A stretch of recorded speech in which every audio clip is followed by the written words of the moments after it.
recording, just as a reminder to myself. But as a reminder, yeah, the exam will be open next Thursday. It's over chapters 5, 6, and 7. So it's over 3 chapters this time instead of 2, but they're not really very long. And then there'll be the last exam, exam 4, is going to be over just 2 more chapters. I think the chapter on food and then the wrap-up chapter. So we're getting down towards the end of the semester. I think this is week 11 or 12. I don't know. They're all just blending into each other now, for real. And so, yeah, any questions, I guess? Take a drink of water here, and nobody has anything? All right, cool. I checked the online food drive, and let me see here. I know that I updated it, or I had the person update it over at the food bank. Let me see, extra food drive. Might be able to see a total now that reflects more what we're going for. So, all right, so we've got $678. Oh yeah, it says out of 1,000, and that's approximate for this class, because I've got 7 classes and we're looking for 5,000 pounds, but a couple of my classes, we've got 150 people in here. My classes that have like 20 people are not going to raise, that amount of money for the food bank. So we're all in this together. All the classes are, and donate if you have not yet. I just kind of keep giving a heads up or whatever. So donate if you haven't. If we already donated, when do we get the extra points? Then you make a discussion board post towards the end of the semester. Right now, the GTAs and myself, we're all swamped. They've got the big paper, the food waste paper to grade, and that's really right now the most important thing on their plates, because you don't want to get that back like a week before the end of the semester or the last week of the semester, right? Like, I think that's what we've been trying to do, is have a turnaround with grading that seems fair for students, and for all the work that we're doing. So yeah, right now they're going to focus on that. And if you even give, I think the minimum is maybe $5. Yeah, you're welcome. Then you get that. But this is something that I would encourage you to do. Share this with your friends. Share this with your family. Like, put that link up on Facebook. There's a lot of folks that have taken my Social 100 or the 220 and know about this food drive in this class. And they chip in like a bunch of folks last year, because the spring semester was the first time I went online, and there was a whole bunch of names of students from previous semesters. So I think that's awesome. Like, if that's something people just kind of choose to go forward with. So you can pass that link on to your family. I mean, moms and dads, maybe they want to give $20 and you can only afford 5. So that's pretty cool. That'll get us to our goal faster. Is that required? It's not. I just like to spread the love around, because right now, the way that the food bank, like I said, does everything over the last year has become much different. This town usually has plenty of donations, and they're coming up, short, because there's a greater need for people as well. So anyway, I hope everybody is doing good. Let me go ahead and pull up all right, so let me ask a few questions first. This obviously is on transportation, and we're going to look at all sorts of things, like, how did we used to do transportation? What are we doing now? Why are the changes that have happened over the past several decades, or 20 or 30 or 40 or 50, 60 years, how come we went away from electric cars for 60, 70 years, or electric rails or mass transit, and now we're coming back to that? Like, how did they convince everybody that owning their own vehicle was the right way to do it? How about, let me just say this, how about driving down to Denver, everybody? Yeah, that's right. I look at your faces. It looks just like about exactly how that feels when I say that. I don't even want to get in my car right now and drive down there. So yeah, like, why don't we have light rail in this state? I mean, it's so easy. We've got a corridor where most of the people living in the state are along the I-25 corridor. It would be really easy. That being said, I asked for that, but my hometown, and I've told you before, doesn't even have bicycle lanes. It's like 25,000 people in Illinois. I just came from there. Not only don't people wear masks, but they haven't even created an infrastructure. So what are the advantages of multimodal transportation? Basically, just like I might ask you, what's your relationship with your food? Or what's our relationship with, when we examine something like water use or resources like that? This is like, how do we interact with transportation? So one of the questions that I love to ask is, do you love your car? And what's your car's name? Now, like, I didn't used to ask this like in this format. I was just kind of like show of hands. And I thought maybe I'd get a few people that have named their car. I've got a VW van. I know that surprises you. I've got a VW van that hasn't gone anywhere, and like, I don't know, ever since I've been out here in Colorado, a long time, but it's still parked in my land, and it's painted gold because that was the color it was. So we restored it, painted gold, and Julie sewed Return of the Jedi curtains that match it. So its name is C-3PO. I know that's elaborate, but then I thought it was just me. But then when I started asking my students this question, it's like we've got a lot of love for our cars.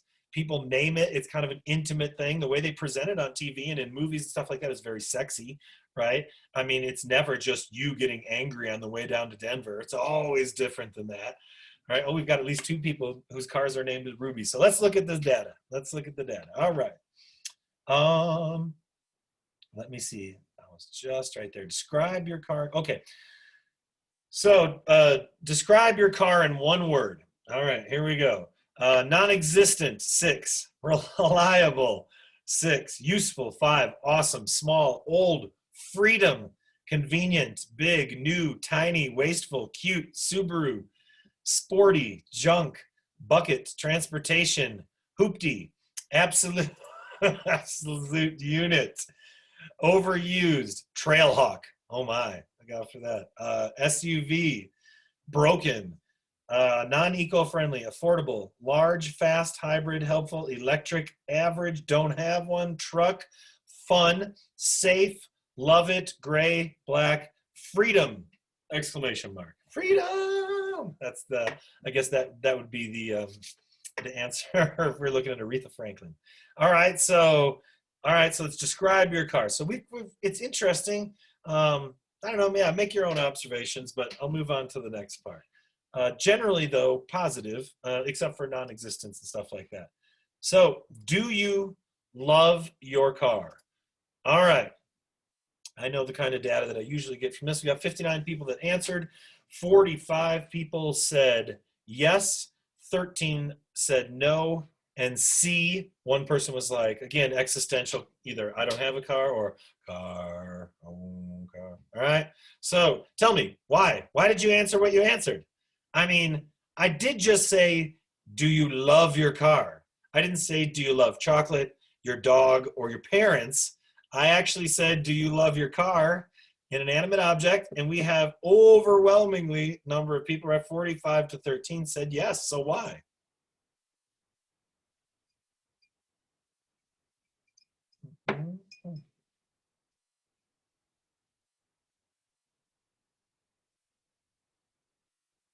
Well, I think a reason that I said yes is because obviously, like as lots of people were saying the first answer, like it gives them freedom. And I feel like that's very true. And like thinking back to like before I was able to drive and like having to like rely on your parents or other people to get you places, it's nice to now, although it's probably not the most eco-friendly, but instead of just biking everywhere, you're able to do more on your own time, which is nice. All right, good, good. Why else do you love your car? Or In not? addition to that freedom, it's like something that I own. It's my responsibility, that car, and I can either be proud of it and take care of it, or I can let it go to hell. And it makes me happy to not let it go to hell. Good. All right. So it makes you happy to take care of it so that you've got that, right? Okay, good. What else? I can't say that I took care of every I think car, also, but go ahead. I think also like when you invest like a ton of money into something, you kind of have to kind of love it a little bit. So Yeah, okay, so we might love our cars, but they are expensive, right? We'll talk about the average that people spend on it's around 10 grand plus per year, right? So yeah, it's not cheap for sure. It's an investment. Okay, and so you kind of have to, right? That'd be like paying $500,000 for a house in Colorado and being like, oh, I hate it. Like, really? That's $500,000 for an apartment. Wow. All right. Why else? Why else? That's housing. That's another thing. Why else do you love your car or not? I'm also down for how many. There's 13 people that said no. So curious about that too. But what do you think? For me,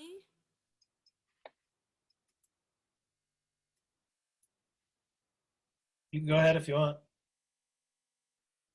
Did somebody start and then accidentally mute it? All right. Anybody I else? can appreciate the convenience that comes with having a car because our transportation system in Colorado is very spread out.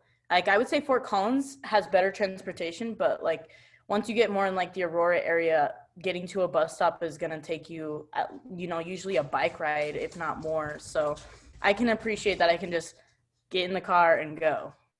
Yeah. Being on your own schedule is huge. I mean, well, are we really ever on our own schedule? But getting someplace without having to wait for public transportation. And also, yeah, you bring up a good point, geography, right? I mean, we're going to have to look at transportation compared to the rest of the world, but obviously the rest of the world, much of it anyway, is squeezed in pretty tight spaces. We've got a lot of ground to cover here for sure. I have a 15-minute drive to campus, but if I want to take the bus, it would take 2 hours. Yeah, absolutely. So yeah, just impact on time, which of course, when we start to look at accessibility, right, is, and things like that, is it a universal right? Should it be? It's not. I mean, for folks that don't have that, or that have to drive or take a bus and it takes them 3 or 4 hours or more to get to that job, same at the end of the night. That's a lot of extra hours if you don't, for sure, right? Okay, good. And I drove an hour to my high school and just fell in love listening to music and driving. Yeah. I probably would have nicer things to say about driving if I hadn't just done 17 hours straight through Illinois, Iowa, and Nebraska. Not really, like a sightseeing kind of a thing. My son asked me, he's like, "Hey, would you take a picture outside of the truck of Nebraska?" I was like, "Really, dude?" So I took a picture of like a field when I was getting gas because he wouldn't know the difference, and it pretty much all looks like that, right? I have no idea why Nebraska. Don't ask me. All right, good. All right, so we generally tend to love our vehicle. It somewhat represents freedom, but like when we start to think about it, it also costs a lot of money. So sometimes it is a very freeing thing. Sometimes it's not. But we have the impression that it does. And believe me, people who make cars and sell cars for the last long while have sold cars primarily with that notion that it is freedom or the equivalent of freedom for us. So that's not accidental that we, equate our cars with that sense, even if there is a lot of truth to that. Okay, so let's see. What is the name of your car? Should we bother doing this one? Yeah, we should do this one. This is a good one. All right. Especially considering that we've got 2 Rubies. There's 2 people with cars named Ruby, it looks like, in the chat. That's all right. That's got to be difficult. Here we go. Now I'm going to trust that you didn't just type something in for me to read in real time so that I just get suckered into reading it. My brain tries to process that, but I don't know. Here we go. Here we go. I told you mine was C3PO. Okay. 3 people don't have one spelled the same way. 2 more people don't have one spelled the same way without an apostrophe. Good. All right. So there's 6. Patricia, the green bean rolling turd. I knew I would run into that right away. How did I know that I would run into something like that? The green bean, the rolling turd. Okay. Betty LaFay, Mazda, Hectorable, Chevy. If it was Chevy Chase, if your car was Chevy Chase, I would be giving a big thumbs up for that right now. Okay. Prius. I did have a Prius. Subaru Forester. Lily. Old Sienna. Excavier. Tacoma Dakota. Stevie. The sketch car. I had a few cars that I didn't name the sketch car, but that pretty much that was what it was. Daisy, the submarine, the Highlander, car. Right. Sandy, Tiff, Nissan Leaf, no name, sad face. Carl, just Carl. I like that one. I like Carl. It's good. Highlander. 2 cars named Highlander? Or maybe that's just the kind of car. I was thinking the movie. Barry, Ruby, Cameron, Debbie, the Debt Mobile. Oh, here we go. Getting into some Game of Thrones. Khaleesi. Oh, fantastic. Paint some scales on that car. Toyota, and then just Toyota 4Runner. All right, so some people just kind of also named like whatever their car was called. What's the name of your car? The Toyota 4Runner. Good. All right, let me get back to this. Okay. And we'll pop over here. Where are we? Okay. Get a screen share going here. And okay. All right. So, do you love your car? Nope, neither one of those are pictures of my car, but we definitely overwhelmingly love our cars. How concerned are you about your car's emissions? We'll get back to that. And this one, what's your most common form of transportation? Let's look at some stats here. So stats are a few year old, but generally they hold. 25% of our trips are all by car, are all within a mile of our home. 40% are within 2 miles. All right, 50% of the working population commutes 5 miles or less to work. 82% of trips are 5 miles or less are made using a car. So a majority of those trips that are that 5 miles or less using a car. 60% of car pollution happens in the first few minutes of operation. And I don't know, yeah, what do you think? This isn't a ton of stats here, but it's a handful. And I think it kind of gets us to, I don't know, something as we're looking at our relationship with cars, sustainability, obviously, in this chapter, and in the environment. So what do you think? Anybody have any observation here about this? I think there's some things that are sort of related.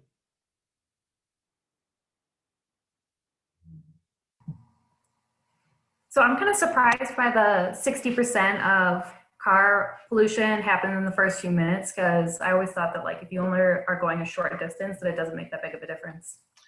Yeah, and I think a lot of that is when you just start the car itself. You know, it's like the act of the combustion engine. I used to get pretty salty, I think, when I would see, because I see police cars when I was living in Minneapolis, and you name it, like running all the time, and especially in the winter. And so I was like, couldn't you just shut that car down? But I'm wondering, I'm not saying the police departments are necessarily concerned first and foremost with pollution, but it would make sense if you were a car that made a lot of stops or that would continuously start and stop. At least that would cut down on it, you know, so for whatever that might be. But yeah, right, within the first few minutes of operation. Other things that sociological observations of this, as we're considering all sorts of ideas about transportation.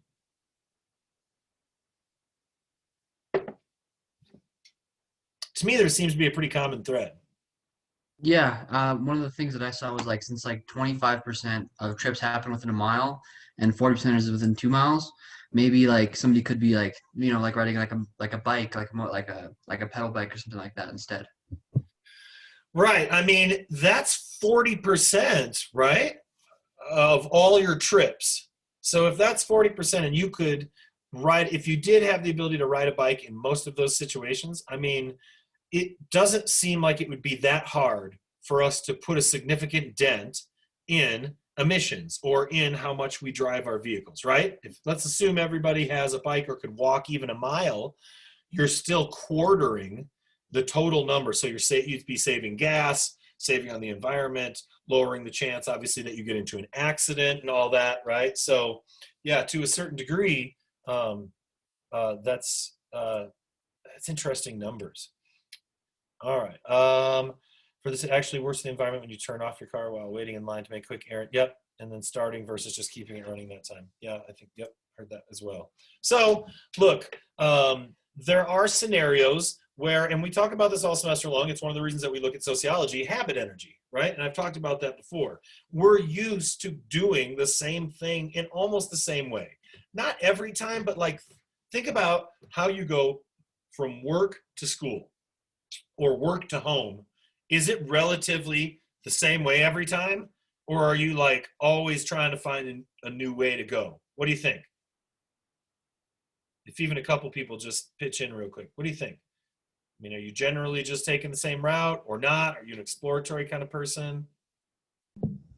Well, I know for me, when I did have my car, I would switch up the routes that I would go home, in part for safety, but also sometimes for time. Because my mom was always saying, you know, take a different way home in case someone's following you, like people can't track you, whatever. But also sometimes music's hit different at night, and sometimes you need to take the longer way home. So. All right, and that's a good idea. I mean, they have generally the same, take the same way. Same theory I've had. Okay, so that's another one. So yeah, trying to find a new way. Okay, so when you're learning an area, yeah, trying to find a new way. Generally speaking, I think though, we're fairly creatures of habit, right? Like unless there's construction or a reason that we have to go a different way. Because if I use my students in the classroom as an example, once you put your butt in a chair for the semester, I mean, there's a large portion of people that becomes within 2 weeks their territory, like their exact seat in a room full of 500 people. And I will frequently watch people not change that up whatsoever. So yeah, transportation habits, how we do that, it's all going to just have to be re-envisioning the idea of multimodal transportation. And I imagine now there's all sorts of reasons that if people aren't driving as much and they have a chance, one of the things that we're looking at is that people over the last year are getting much less exercise in ways, unless they're finding supplemental ways to exercise, especially if they're not going to and from work. So now we've got other reasons, like, you know, to remain, so that we don't remain sedentary, so that that doesn't impact our health, to still be able to do that. So finding ways to cut into that, save money at the same time, something that we would think that would be easy, but not necessarily. And certainly I do that as well. So what is transportation? Well, it's a response to changes in how we organize society, right? I mean, small communities that are really, you know, one road, one town, even 5,000 people, then it gets different once you've got a suburb in a big city and then suburbs outside it, and you have to travel further and further. But we really do drive because our urban environments require us to. And now I think in a lot of ways, we make cities maybe for cars and not necessarily for people, right? And so we really, city planning, and starting to rip out rail lines and things like that happened, of course, a long time ago, but it was a really quick change.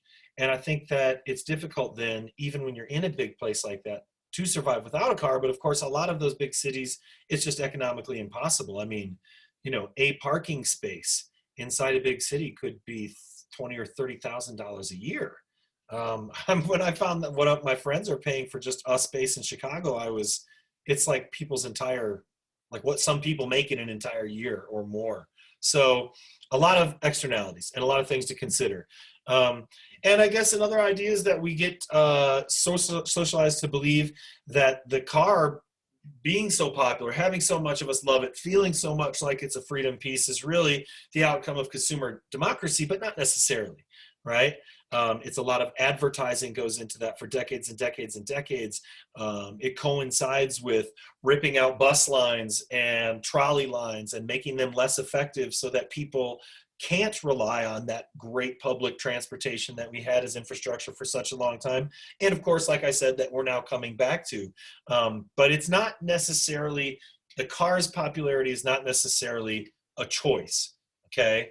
And of course, like I said, how can we abandon, or at least how can we abandon cars if it risks life? Meaning, getting around in cities, depending on how far you go, is dicey business. And if you've ever lived in a big city, you know, you could tell. And it was interesting because my partner and I, Julie and I would drive, or bike, around Minneapolis a whole lot that year.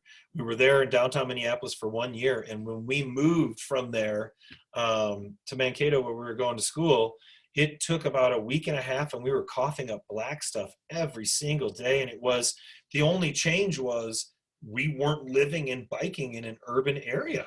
Like, it was like our bodies were like purging that. So, I mean, riding a bike is also difficult and risky when there's so much photochemical smog and VOCs and things like that in a city as well. So it's bizarre how transportation has sort of seemed like it is because of that choice, but not necessarily. We do have a lot of choices, and a lot of those choices are coming back to us as cities try and conceptualize how they can be more and more multimodal. I mean, Fort Collins did not have a bus line for a long time, and even when they got Transport or whatever it was, people were not sold on it.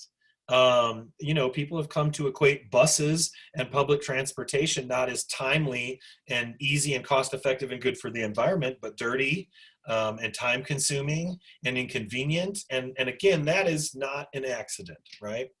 So just a good thing out of the textbook here, an interesting thing as we look at a traditional city, Prior to 1850 in Europe, horse and carriage, walking-based transportation. And when you see this video, I just posted a video on announcements that I would like you to watch over the weekend that we'll be talking about on Tuesday. It's called Taken for a Ride. It's very 80s, but it's looking at history. But the people being interviewed, because it's in there, is very 80s. But when it shows like New York City, when they have electric trolleys, cars, horses, and people, you won't believe it. It's like an incredible chaos. And I can only imagine how many people were injured and how that wouldn't work today. But I love history. So take a look at some of those historical pieces when we're considering, transportation and what it looks like now, because things were very tightly knit. Then you find, we kind of evolved to these commuter cities, 1850 to 1940s, right? In industrial countries, walking-based, trolley-based transportation. You can walk in the small areas themselves. You might take a trolley to get out like a little bit further. But now, and again, here it says automobile city, but truly, like I said, cities are created for automobiles. And a lot of times leave people out of that sort of equation in ways. So now we've got a very large city, and multimodal transportation, depending on where you're at. Walking isn't done as much. You really need to have access to a vehicle or to a car much more than in the past. And again, that's how cities are being built and how transportation is being built. And of course, really, now we've got large cities with massive amounts of density as well, which is forcing in some areas. I mean, like I said, if we look at New York City, car ownership is not necessarily a given, right? But if you're in a city like Fort Collins, 150,000 person town, that's pretty expected. And of course, cost factoring in and other things as well. All right, we'll get back to those things.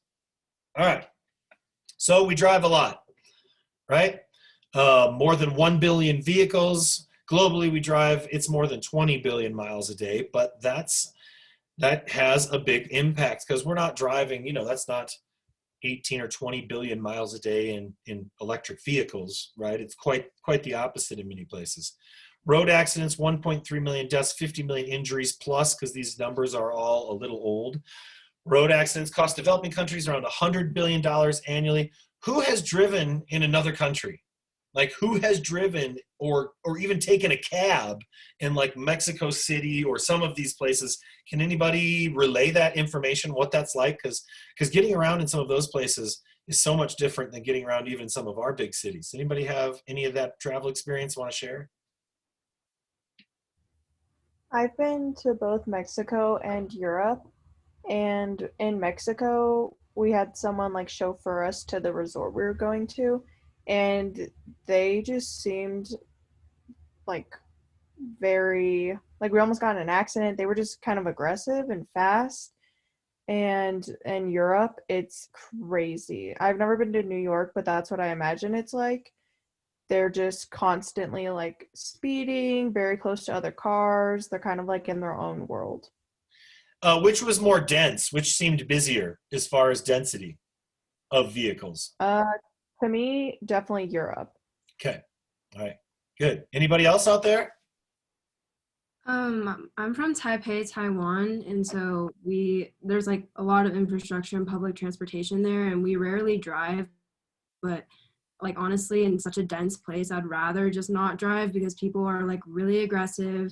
They honk so much, and like streets are crowded, and a lot of people are walking or on scooters or bikes and stuff. So I don't think I could ever drive there, but like when I like sit in a car with my family members, I'm always nervous. Right. Good. Anybody else? Let me go back here. All right, good. Well, needless to say, I mean, we know that geographically it's different. Here, there's a ton of accidents, and it costs us, billions and billions of dollars annually. But in some places, so dense, less infrastructure, and so obviously, we've looked at that sort of all semester long. All right, so question in here. What is your most common form of transportation? So I would say that obviously, I mean, this is going to be different than most semesters too. Some people aren't on campus anymore when maybe biking or walking would have been primary, but let's take a look at this. Okay, so 59 people responded, car 37. So primary, bike 7. That's a pretty big drop. That's right. That's a pretty big drop from 37 down to 7. 1 for public transportation. Friends drive me around, 9. All right, other 5. All right, so what forms of transportation are you taking right now and why? For this class, for where you're at. And let us know if you're on campus or not. Like, are you home? What's the size of your city? I used to live in St. Louis, and so I would drive my car around all the time when I was in high school. But I'm in a dorm now on campus, and I don't have my car with me, and I have my bike. And so I bike like at least once or twice a day, every single day. And I've borrowed my brother's car maybe twice to go to the store to grab something I needed. But other than that, I have not driven a car in a really long time. So that's been kind of cool. I feel like I've been contributing in a good way by riding my bike rather than, or like walking. I never drive anymore though. It's interesting because our driving as a global population just, right, in March and in April, gas prices reflecting that, but I remember literally not driving much at all for several months, 2 or 3 months, especially being out here in the farm. And I got back in a car and the experience was like, I don't want to do this. I don't want to race people anymore. And, I was like, I think a break from it I was all about that. All right, well, who else? What kind of transportation are you taking most often and why?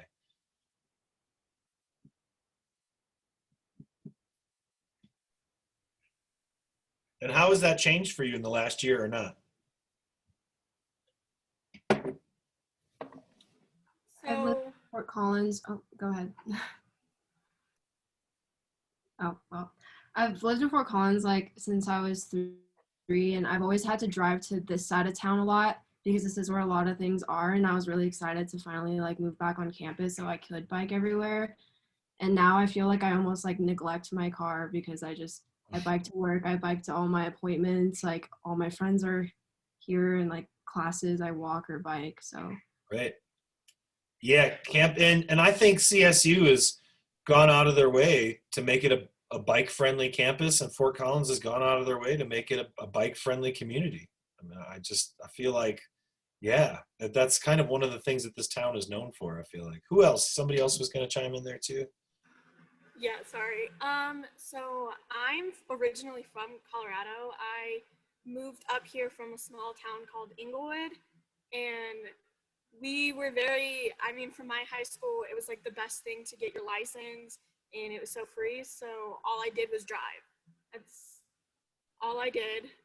But as soon as I moved down here for college, or up here, my bad, I just completely changed. I walk more, and I don't bike because I just don't enjoy biking. I skateboard a lot. Mm-hmm. And so I've definitely been aware of my footprint on it. And I think I definitely do neglect my car, and I only use it when I travel back down. So I feel like my kind of perspective has changed a lot. Good. Yeah. All right. Who else? For me, I'm from Brighton, Colorado, and I went to school in Broomfield though, so I would have to either have my parents drive me, or when I was able to drive myself, that was at least 30 to 40 minutes one way. And I played sports and I was always driving around. I'm not very centrally located to like stores or like shopping malls, like no activities. So I used to rely on my car so much, but now moving to Fort Collins, I'm like right off Elizabeth, which is really nice because I take the bus to school every time I need to, and I'm literally right across the street from a store, so I walk there now. So I only really use my car when I need to drive back down home, basically. You just kind of reminded me of something. Did anybody see this? Because I didn't have nobody sent me an email, but I thought I saw, and it was like in national news or something, but didn't we just get rated #1 CSU for sustainability? #1 sustainable university? No, I don't see one person shaking their head yes. No. All right. I see one person shaking their head. Just. Well, I heard about in the newsletter. Yeah. Oh, okay. So the campus sent around a newsletter. Yeah, I was looking at some other totally unrelated thing, and I saw it. I know that we were number one for a while and number two for a while, number one, but we should really look into what that means. You know, once I started teaching this class years and years ago, I wanted to know, like, what was campus doing? And actually, it's not just like they're most sustainable and it's just like Colorado because we're Colorado. It's actually a pretty intense rubric for how they determine that. And there are a lot of colleges that are vying for, you know, to be and function in that way, not only for dollar purposes, but for how the campus functions when you're more sustainable. So many things, but yeah, that was pretty cool. I just saw that the other day. So, all right, good. Let's see over this. Have you, or no, let's do this one. More often than not, my car makes or invites me to feel, 58 respondents, happy 21, frustrated 3, free 21, broke 5, and connected to others more 8. So yeah, overwhelmingly, even though cars are expensive, you know, we see them in an overwhelmingly positive light, which is, you know, good considering just how much we interact with them and we use them. Okay, so let me get back here. I get to the screen share. All right. So, okay, so finally here, we've got emissions. Transportation accounts for 32% of CO2 energy emissions. We've got to find cleaner ways to drive, but of course there's a lot of barriers, right? Just being able to have an electric car and afford an electric car, even a used electric car, is difficult. And I don't know, Colorado has some very typical vehicles, right? We like what kind of vehicles in Colorado? There's a few of them. What's number one? What'd you say? I said Subaru. Subaru is number one in Colorado. What's number two? Prius? Or at least close behind. Toyotas, right? Yeah, it's interesting because I had my car smashed actually on Elizabeth Street last year and was looking for a 4Runner or a Tacoma, both which are nearly impossible to find unless they're really expensive here in Colorado. And I actually ended up just doing a random search and found one 5 miles from my parents' house that was $7,000 cheaper with 70,000 less miles. And so it's interesting because you can find geographically places and like what they prefer. The Midwest, my parents' hometown, it's Ford and Chevy, baby. You know, and out in Colorado, there's a whole different set of like needs for people and what kind of driving people are doing. So I think that's interesting too. You also have to have at least 2 dogs to go along with that Subaru, and also a Patagonia vest or some type of a Patagonia coat. Then you will fully be Colorado for everybody. That's exactly the way to blend in right there. Multiple dogs, Patagonia coat, Subaru. You'll be then you could totally fake it at least. All right. So we know, though, that time in vehicles, right? I mean, truck driving is dangerous. One of the reasons it's dangerous is not just because of accidents, but the amount of time that we spend in vehicles is directly related to health statistics and obesity statistics. And so how much time are we spending in cars versus walking and things like that, right? If we look at obesity, walking just 1 kilometer a day lowers your obesity chance by 4.8%.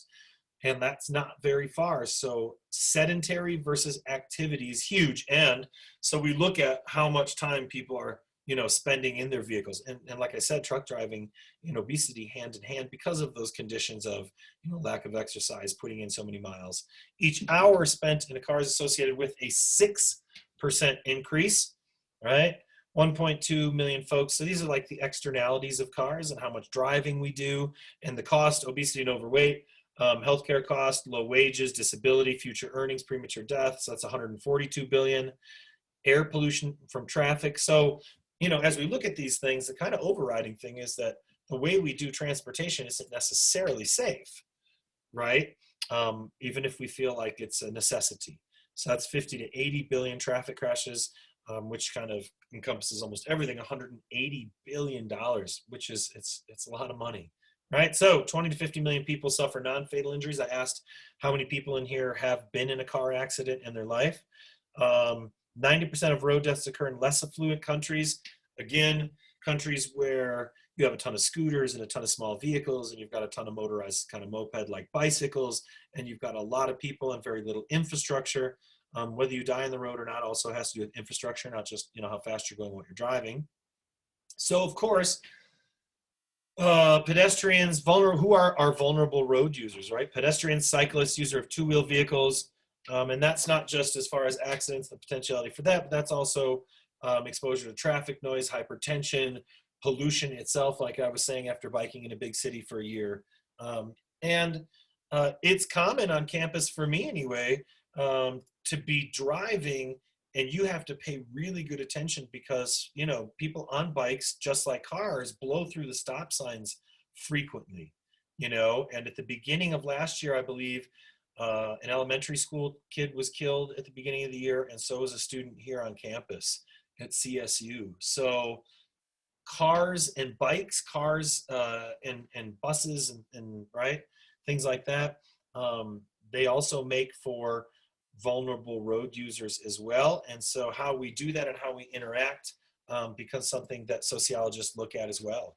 All right, we're gonna call it right here, right now. I will finish on Tuesday looking at this chapter, and then we will also make sure over the weekend, you've got plenty of stuff to do now, so post on that discussion. It's the same video that you've got for your solution paper. Be as specific as you can with that. I think in regards to population, he identifies so many different, you know, concepts. So try and find something that is specific as you can be, at least if it's a big idea, specific in how you might think it would be implemented. Use all of those suggestions that the GTAs have put forth out there, kind of like, here's how to stay focused on it, here's what to look at. So go over those announcements in the past if that's a helpful refresher. I am absolutely willing to listen to your ideas, bounce a topic off of you, or talk or have a Zoom meeting if anybody has any other concerns in the class. You know, I want to be as available for you. The cool thing about, okay, so the uncool thing is that we're not in a classroom. That's uncool. I would much rather be in a classroom. But the cool thing is that you and I can pretty much meet through Zoom virtually at just about any time. And I think that one of the things that I want us to have is like your papers turned back and good feedback. And I want to provide interesting lectures, and I want you to learn a lot that you can practically use. But I also want to be, I mean, as available to you as if this was like a small liberal arts college where you were paying way more, you know, and there was only 15 people in a class instead of 150. So never forget that you can absolutely reach out to me, folks. You are my colleagues, and at least for this semester, our fates are tied together. Well, at least in some tiny way. And the rest of us, all of our fates are way tied together in the larger sense. So any other questions or anything for today? Anything? No?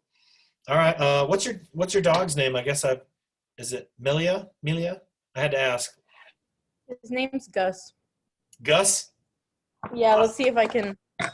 He's hanging out on the couch over there. Yeah, Gus is. Cat. He's been everywhere. He looks like he has a tail that can destroy glasses and anything else off of a table.